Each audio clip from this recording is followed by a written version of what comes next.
Hello everyone. Welcome back to STS, 사이언스, 테크놀로지, 이코노미, 스트래티지 등을 고민하면서 노는 곳입니다.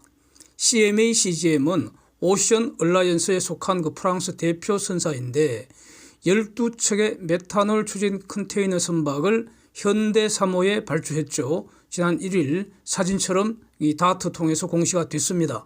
그런데 그 다른 사진도 같이 보시면은 현재 해운업 업황은 컨테이너 운임지수 또 벌크선 운임지수 전부 고점 대비 대략 한 80%가량 폭락한 상태이고요. 이거 금년 내에 반등 가능성 전혀 없는 것에 베팅을 하고 있습니다. 컨테이너 선박 용선지수도 운임지수와 같은 길을 지금 열심히 가고 있습니다.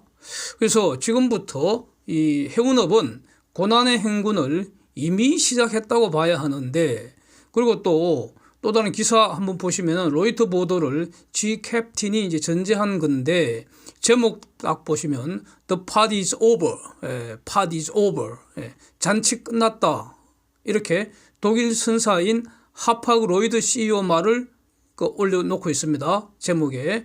그래서 해운업 잔치 끝났다는 말은 제가 13개월 전에 올린 이 영상 제목이었지 않습니까? 얼마 전에는 그 잔치 언제 다시 열릴지 모르겠다 이런 영상도 올렸습니다. 그렇죠? 근데 저 하파그 로이드 저 선사는 잔치 엄청 길게 한 모양입니다. 잔치가 이제 끝났답니다. 네. 자, 어쨌든 이런 불황에도 불구하고 선사들의 선복량 경쟁 더 치열하게 전개될 것이다. 요건 아주 쉽게 추론되는 것 같습니다. 예. IMO 배출 규제 충족하기 위해서 친환경 선박 건조는 계속돼야 하고요. 그래서 이런 게 이제 제가 계속 주장한 거 아닙니까? 선복량 경쟁은 지금 엄청 치열하게 전개될 거다. 그 다음에 친환경 선박 발주는 어쨌든 계속 해야 한다, 이렇게 말씀을 계속 드렸는데, 이번에 CMA CGM의 컨테이너선 대량 발주는 바로 이런 관점을 확인하는 거 아닌가, 그래서 이제 주목이 된다는 것이고요. 그렇다면은 컨테이너 선박은 물론이고 탱크선, 유조선 분야에서도 같은 상황이 전개되지 않겠나, 이렇게 추론하는 것이 합리적이고요. 그래서 이제 모델을 단순화해서, 단순화해야지 암산으로 할 수 있잖아요. 그래서 복잡하면 컴퓨터 써야 하잖아요. 그래서 상업용 선박의 경제적 설령을 30년이라고 퉁치면은 현재 돈벌이에 투입된 글로벌 상업용 선박의 대략 한 3분의 2는 모조리 교체되어야만 하고요. 반드시 교체돼야 합니다. 이거는 강제입니다. 강제. 국가 권력도 예외로 할 수 없는 엄청난 강제입니다. 다만 순차적으로 우선 설령 20년 이상인 것부터 발주가 되겠죠. 그래서 이거 부담할 능력 없는 선사는 굿바이 하는 겁니다. 사라지는 겁니다. 즉 친환경 선박으로 탄소 배출 줄이면서 이런 깨끗하게 배달 장사할 능력 없으면 떠나라는 겁니다. 떠나라는 겁니다. 이렇게 할 능력이 있는 선사들에게 맡기라는 겁니다. 그래서 전체 선종에서 친환경 선박과 발주 꾸준하게 증가할 수밖에 없다. 여기에 선사들의 규모의 경제 추구 더해지기 때문에 불황일수록 선복량 경쟁 더 치열하게 벌어진다, 이런 겁니다. 그래서 부자 선사들의 지금 통장에 돈이 엄청 쌓여 있을 텐데, 그러면 그게 이제 조선사 통장으로 온라인 이체된다는 겁니다. 한국의 조선사들은 열심히 명품 선박 만들면서 기술 혁신하면서 기다리면은 이제 달러 들어오게 돼 있다, 이런 거 아니겠습니까? 그런데 여기서 이제 그림을 한 개 더 그려봤습니다. 삼성중공업에 대해서 선종별 수주 잔고를 그려봤는데, 지금 보시는 것처럼 LNGC 비중이 압도적으로 높은 거, 저거 보면 흐뭇하죠. 왜냐하면은 저게 지금 큰 돈 되는 거 아닙니까? LNGC는 큰 돈 되는 겁니다. 그래서 푼돈은 중공 애들한테 가져가라 그러고요. 우리는 큰 돈 먹으면 되는 거 아닙니까? 또 다른 특징이 유조선, 즉 탱크선 분야 그동안 발주가 뜨끔했었던 거 확인됩니다. 상대적으로 비중이 많이 줄었지 않습니까? 그런데 요즘 탱크선 운임이나 용선 지수는 상대적으로 강세입니다. 중고선 값도 오르는 상황이고요. 그런데 유조선 분야의 그 노후선 비중은 상대적으로 높은 편이라는 겁니다. 따라서 환경 규제를 충족하기 위한 친환경 유조선, 탱크선 이런 발주가 금년부터 증가할 가능성 매우 높은 거 아니냐 이런 겁니다. 컨테이너 선박은 20년 4분기 이후 또 21년 이렇게 발주가 많이 몰렸죠. 그래서 이게 올해 이후로 순차적으로 인도되고요. 그다음에 현재 그 컨테이너선 업황이 너무 지금 악화되어 있기 때문에 금년 상반기는 발주가 좀 뜸해지지 않을까 이렇게 예상을 했었는데 어쨌든 현대사모가 컨테이너선 12척 20억 달러 일단 대박을 냈으니까 뭐 다 좋은 거죠. 예. 그래서 만약에 지금 이렇게 지금 선박 수주 이건 이어질 수밖에 없다고 봅니다. LNGC는 여전하고요. 여전하고 이렇게 다른 탱크선 이런 쪽으로 그러니까 친환경 교체 그 발주 이어질 수밖에 없다고 봐야 되고요. 여기 이제 삼성중공업의 플랜트 수주가 가세를 한다면은 수주는 상당히 호조이지 않겠습니까? 이것이 저희 기본적인 시각이고요. 기존의 수주 잔고 감소시키는 요인은 바로 매출 실현입니다. 그런데 이 매출은 계약상 선박 인도 조건과 정확히 일치하는 것이기 때문에 삼성중공업이 금년 매출 목표 8조 원, 이익 2천억 이렇게 공시를 했다는 것은 그거는 삼성중공업의 현재 그 수주 잔고 중에서 계약 내용을 정리한 것이라고 봐야 합니다. 그러니까 8조에 2천억 이 흑자 전환은 거의 확실한 겁니다. 저거는 그냥 확실하다에 베팅하면 됩니다. 그런데 그 뭐 골치 아프게 분석하고 그러면 그 멍청한 거죠. 그렇다면은 삼성중공업의 수주 잔고는 앞으로 계속 늘어날 수밖에 없다 이런 겁니다. 늘어날 수밖에 없다. 그래서 조선업 주가는 수주 잔고 증감률보다 더 많이 변동을 합니다. 그래서 주가는 오른다고 본다는 겁니다. 주가는 오른다고 본다는 겁니다. 그래서 어떤 분이 야 네가 뭔데 감히 주가를 예상하나 맞아 그러신다면은 소신은 투자의 신입니다. 삼성중공업 공매도 잔고 최근 저점은 426만 주였는데 22년 8월 하순경입니다.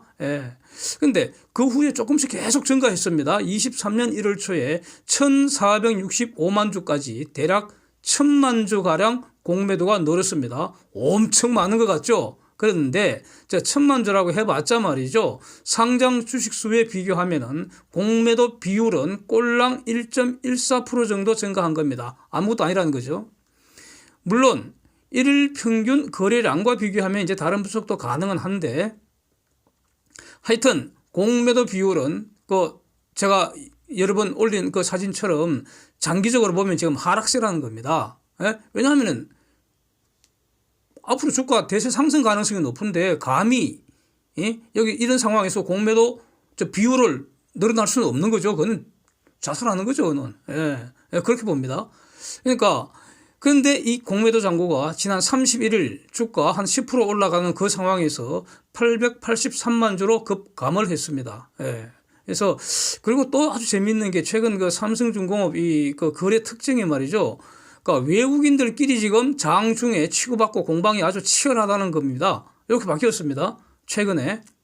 그래서 그전에는 말이죠. 가령 어떤 외국인 매수세가 등장하면은 매도세는 싹 사라지고요. 그냥 조용히 두고 보는 거죠. 그래서 다 올리고 나면 그 다음 팔더라도 그 다음날 팔고 그랬단 말입니다. 그리고 장중에 외국인 매도세가 등장하면은 또 매수세는 가만히 보고 있는 거예요. 안 들어오는 거예요. 다 팔고 나면은 내리니까 그 다음날 산다든가 뭐 이렇게 했는데 요즘에는 그렇지 않고 장중에 바로 치고받습니다.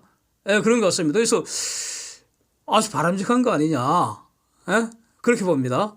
그러니까 덕분에 이제 거래량도 엄청 늘어났고요. 그래서 상황이 많이 달라진 것 같습니다. 그리고 또 중요한 거 외국인 지분율 지속적으로 지금 상승하고 있습니다. 현재 17.56%인데 어제 그 종가 기준으로. 그래서 그러면 외국인이 8억 8천만 주 상장 주식수 중에서 1억 5,450만 주 지금 외국인이 보유하고 있다는 것인데 이 외국인 지분율 최고점이 대략 한 44%였습니다. 대략 한 15년 전이죠. 그때. 그 이후로 계속 이제 줄어들어서 뭐 지금 저런 상황인데 만약에 조선업 초호황이 정말로 맞다면 그러면 외국인들 앞으로 계속 늘어나지 않겠습니까? 그래서 그 전 최고점 만약에 44%까지 올라간다 그러면은 앞으로 2억 3천만 주 이상 순매수 이어갈 수도 있다는 겁니다. 예, 그럴 가능성을 지금 열어둬야 하는 겁니다. 그렇지 않습니까? 지금은 대세 상승 초기 아닐까 이렇게 정리를 하겠습니다. 예, 또 그 아주 재밌는 뉴스가 하나 있습니다. 한번 그 21년 말 기준 미국의 가스 확인 매장량이 625 TCF라고 합니다. TCF 트릴리언 큐빅피트입니다. 예, 트릴리언 조. 그러니까 625조 큐빅피트 이상이라는 겁니다. 예.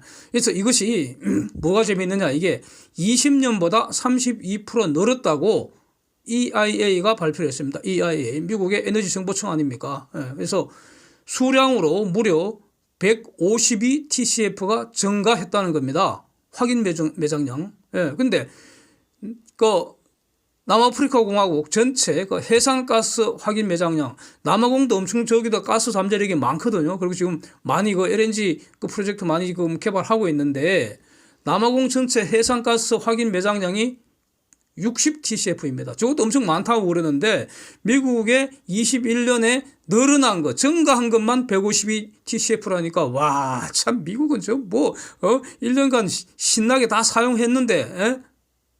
남은 물량이 32%더 늘었다는 그런 뜻 아닙니까?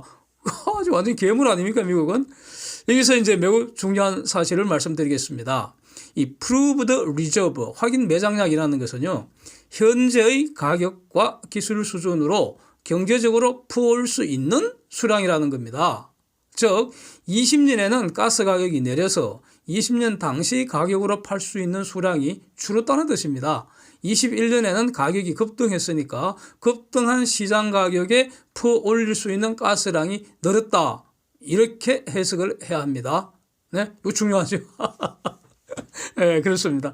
그래서 하여튼 땅 속에 있는 그 양은 변하지 않을 거 아닙니까? 네, 그렇다는 거고. 그래서 그 확인 매장량이라는 것도요. 그래서 최고의 선수 가령 엑슨 모빌이 측정하는 것과 가령 한국의 그 석유공사는 최고의 선수는 아니겠죠. 예, 뭐 한국을 폄하하고 싶은 마음은 전혀 없는데 뭐 최고는 아니라고 보고요. 예, 앞으로 최고가 됐으면 좋겠고 하여튼 그래서 가령 한국 석유공사가 측정하는 수량이 다르다는 겁니다. 예, 이걸 인정해야 됩니다. 예, 시장에서 시장 가격으로 평가하는 것이기 때문에. 그래서 유전이나 가스전 개발을 할 때 하여튼 최고의 선수에게 맡기는 것이 아주 중요하다. 이런 말씀 드리겠습니다. Thanks for watching. See you next.